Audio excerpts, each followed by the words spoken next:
JDS kitchen channel में आपका स्वागत है। मेरा वीडियो देखने के लिए, मेरी रेसिपी को लाइक और शेयर करने के लिए, इंस्पायरिंग कमेंट्स के लिए और मेरे चैनल को सब्सक्राइब करने के लिए आपका शुक्रिया।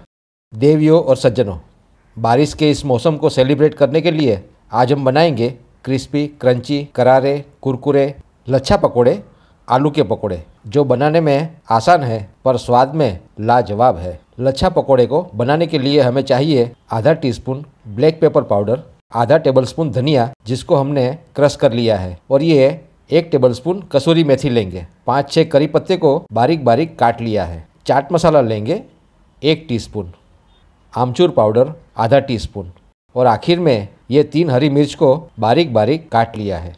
कांच के इस बाउल में आधा कप बेसन लेंगे और बेसन के साथ साथ डालेंगे मक्के का दरदरा आटा आधा कप। आधा कप दरदरे आटे के बाद डालेंगे 1 टेबलस्पून कॉर्नस्टार्च। 1 टेबलस्पून कॉर्नस्टार्च डालने के बाद में मसाला ऐड करेंगे।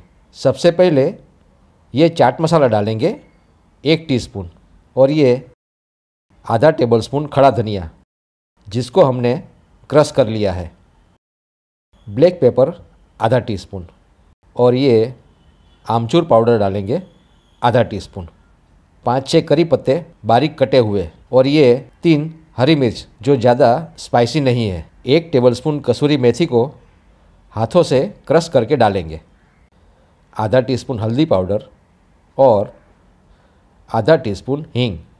हींग के बाद स्वादानुसार नमक डालेंगे, सॉल्ट टू टेस्ट। नमक को डालकर अच्छी तरह से मिक्स कर लेंगे, मिला लेंगे। दोस्तों, हमेशा आटे में सारे मसाले पहले डालने से मसाले अच्छी तरह से मिक्स हो जाते हैं। सारे मसाले और बेसन को अच्छी तरह से मिला लिया है, मिक्स कर लिया है।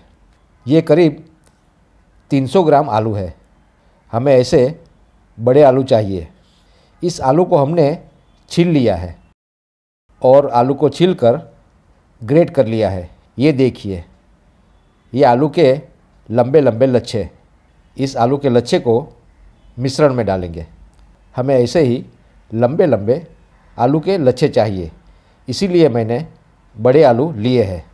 लंबे और पतले लच्छे को डालकर अच्छी तरह से मिक्स कर लेंगे, मिला लेंगे। हमारे आलू के लच्छे टूटे नहीं, इस बात का ध्यान रखें। हल्के हाथों से मिला लेंगे। हम इसमें पानी बिल्कुल नहीं डालेंगे, इस बात का ध्यान रखें। देखिए, आलू के लच्छे पर बेसन की अच्छी सी कोटिंग हो गई है, आप देख सकते हो। दही डालेंगे करीब 2 टेबलस्पून, और ये 1 टेबलस्पून गरम पीनट ऑयल है, उसको डालेंगे। लीजिए, गरम तेल को डाल दिया। बारीक कटा हुआ हरा धनिया डालेंगे करीब 2 टेबलस्पून। हरे धनिया को डालकर मिला लेंगे, अच्छी तरह से मिक्स कर लेंगे। अगर आपको क्रिस्पी पकोड़ा चाहिए तो मिश्रण को स्टिफ रखें, टाइट रखें। अगर आपका मिश्रण ज़्यादा ढीला या उसमें पानी होगा तो पकोड़े क्रिस्पी नहीं बनेंगे, इस बात का ध्यान रखें। तो लीजिए, लच्छा पकोड़े का मिश्रण तैयार है। अगर कुछ देर के बाद आलू अपना पानी छोड़ दे तो थोड़ा सा बेसन ऐड कर ले। गैस को ऑन करेंगे और एक कढ़ाई में तेल डालकर क्रिस्पी लच्छे पकोड़े डीप फ्राई करेंगे। चेक कर लेते हैं तेल गरम हो गया है या नहीं। हमारा पीनट ऑयल गरम है।